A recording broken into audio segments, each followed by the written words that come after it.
दुल्हन हाट पार्ट 2। जिज्ञासा हुई जानने की, सो जी के पीछे मैं भी चली गई। अंदर जाकर एक महिला को दूसरी महिला की अस्मिता का माप लगाते हुए पाया। सहम गया था बाल मन ये दृश्य देखते हुए। मैं तुरंत दौड़कर बाहर चली आई।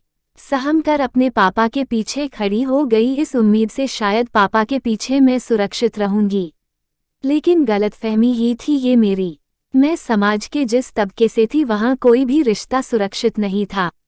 कुछ ही देर में जी चली आई। उनके चेहरों के भाव देख मैं उनके मन को समझने की कोशिश कर रही थी। इतना ही समझ आया मुझे, जीजी को उस महिला का उनके साथ अंदर होना अच्छा नहीं लगा था। उस महिला के साथ जो व्यक्ति खड़ा था वो लगातार मेरी ओर ही देखे जा रहा था। उसका घूरना मुझे कतई अच्छा नहीं लगा। घबराकर ये सोच पापा के पीछे छुप गई मैं, अब मुझे कोई नहीं देख पाएगा। पापा उस महिला और उसके साथ खड़े व्यक्ति से बात करने लगे और मैं अपने ही ख्यालों में उलझी चारों ओर देख हाट का नियम समझने की कोशिश करने लगी।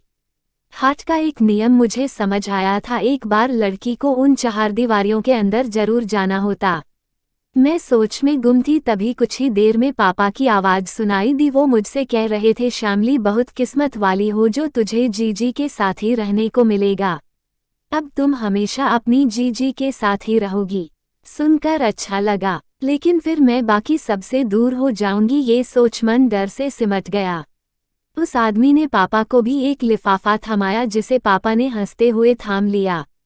जीजी और मैं उस औरत और उसके साथ आए एक आदमी के साथ चल दी, जो हमें कुछ दूर खड़ी एक गाड़ी के पास ले गया। वो महिला हमारे साथ बहुत अच्छे से पेश आ रही थी। चेहरे पर मधुर मुस्कान और आंखों में प्यार लिए उस औरत ने जीजी का हाथ थाम लिया और उसके साथ गाड़ी में पीछे की सीट पर बैठ गई। मैं भी अपनी जीजी के बगल में ही बैठ गई। उस आदमी ने गाड़ी दौड़ा दी जो एक बड़े से घर के सामने जाकर रुकी। हम सब गाड़ी से उतर अंदर बढ़ गए। सब कुछ मुझे नया सा लग रहा था।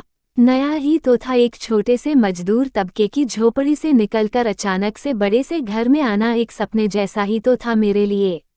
ऐसा सपना जिसका ख्वाब देखना कोई गुनाह नहीं है, लेकिन उसके पूरे होने का तरीका किसी गुनाह से कम भी नहीं। मैं और मेरी जीजी दोनों अंदर चली आई। वो घर बेहद खूबसूरत था जिसमें आधुनिक सभी सुविधाएं मौजूद थी। घर में सामने एक थोड़ी बुजुर्ग महिला बैठी हुई थी जिसे देखते ही हमारे साथ आए हुए लोगों ने देखते ही सलाम किया और हमसे भी करने को कहा गया। उस औरत ने हम दोनों को ही अपने पास बुलाया और जीजी की ओर घूरते हुए वो साथ आई औरत की से कहने लगी, रेवती अच्छे से माप तौल करके ही तो लाई है इस लड़की को। इस घर की वंशबेल बढ़ाने में सक्षम होवेगी कि नहीं? दिखने में तो सुंदर लग रही है, कोई दाग धब्बा तो न है शरीर पर? सुनकर कई सवाल मन में भर आए।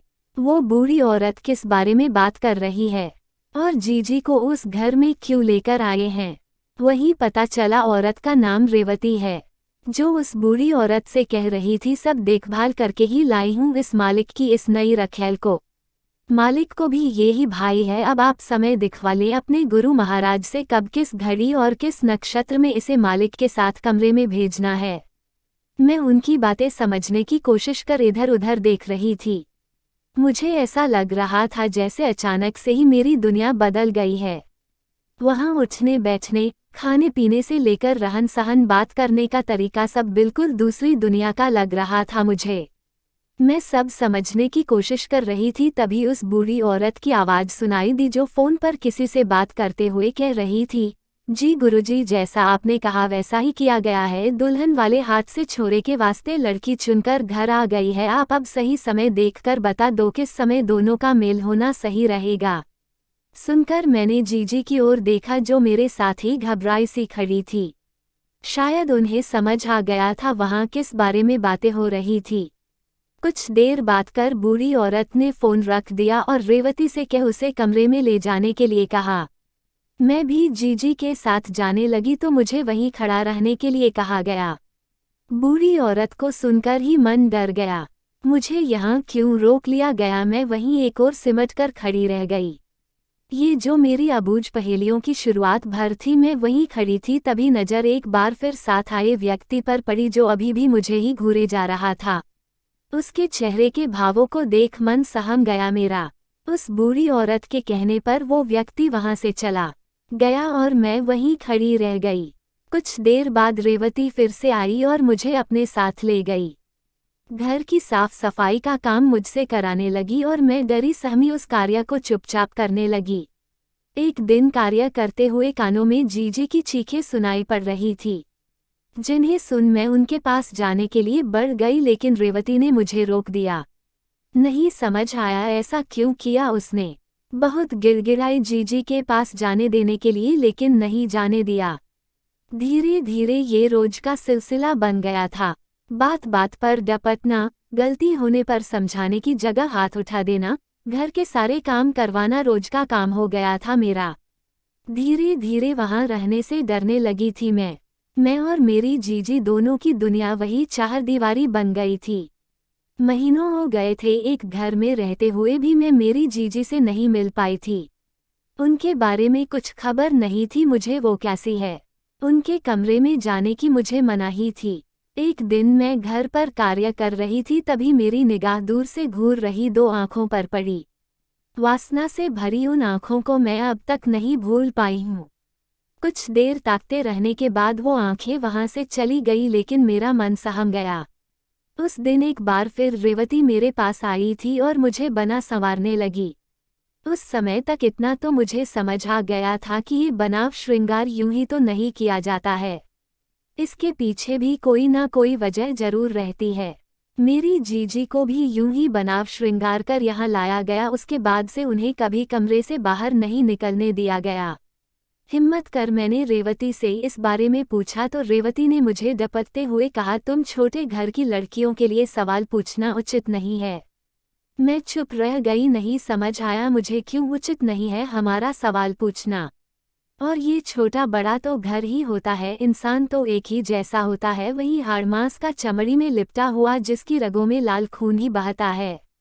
तो छोटे बड़े इंसानों में जब सब चीजें एक जैसी होती है तो फिर ये घर छोटे बड़े से क्या फर्क पड़ जाना है। नहीं जवाब मिले मुझे और मैं चुप कर गई। कुछ देर के बनाव श्रृंगार के बाद रेवती मुझे भी एक कमरे में ले जाकर छोड़ आई। उसके इस कदम से मैं सहम गई थी। जीजी के साथ भी ऐसा ही किया गया था और अब मेरे साथ भी वही प्रक्रिया दोहराई जा रही थी।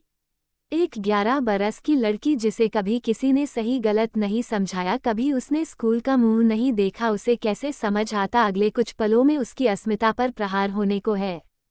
खेलने पढ़ने की उम्र में उसे जीवन के विभत्स रूप देखने को मिलेंगे क्रमशः। दोस्तों, कैसी लगी मेरी कहानी?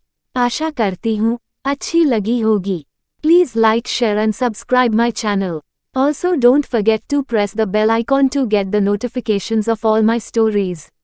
Namaskar.